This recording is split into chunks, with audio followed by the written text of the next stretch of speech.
नागपुर में 68 सीटों पर बीजेपी प्लस इस वक्त आगे है। दूसरे नंबर पर यहां पर कांग्रेस से 22 सीटों पर, ठाणे में शिवसेना शिंदे के 4 जो उम्मीदवार हैं वो आगे हैं। नागपुर में 76 सीटों पर बीजेपी, अब आंकड़ा थोड़ा ये और बढ़ गया है। पुणे में बीजेपी 3 और एनसीपी की तरफ से 1 सीट यहां पर उनके खाते में जा चुकी है।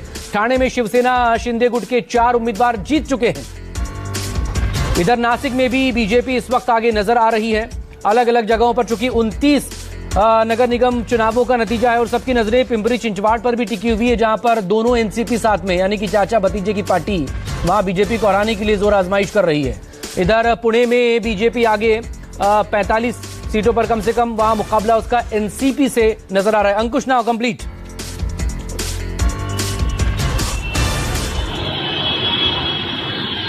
मकसूद, जो मैं कह रहा था कि आपको बात समझनी होगी कि कॉर्पोरेशन का चुनाव है, यहाँ पे जो जीत का फासला होता है अमूमन 1000 से 2000 वोट के आसपास का ही होता है।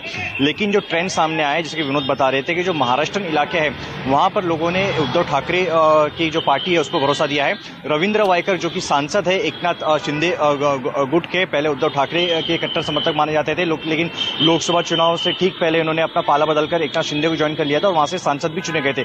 तो उनकी बेटी है दीप्ति वायकर, वो पीछे चल रही है और वहां से उद्धव ठाकरे के जो उम्मीदवार है वो आगे चल रहे हैं। तो जैसा कि तो ट्रेंड कुछ इस तरीके से बताया जा रहा है कि जहां पे भी मुस्लिम बहुल इलाके हैं या फिर जो मराठी बहुल इलाके हैं वहां पर मशाल यानी कि उद्धव ठाकरे की पार्टी है, कांग्रेस की पार्टी है, वो आगे चल रही है। लेकिन जो उत्तर भारतीय इलाका है वो पूरी की पूरी तरीके से जो उत्तर भारतीय वोट है वो बीजेपी और शिंदे गुट की तरफ उनका झुकाव रहा है।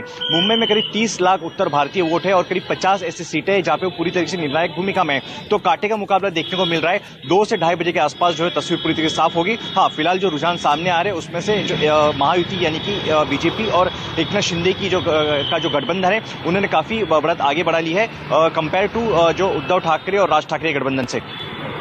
और ये बड़ी बात है। अंकुश मेरे साथ बनी रहेगा।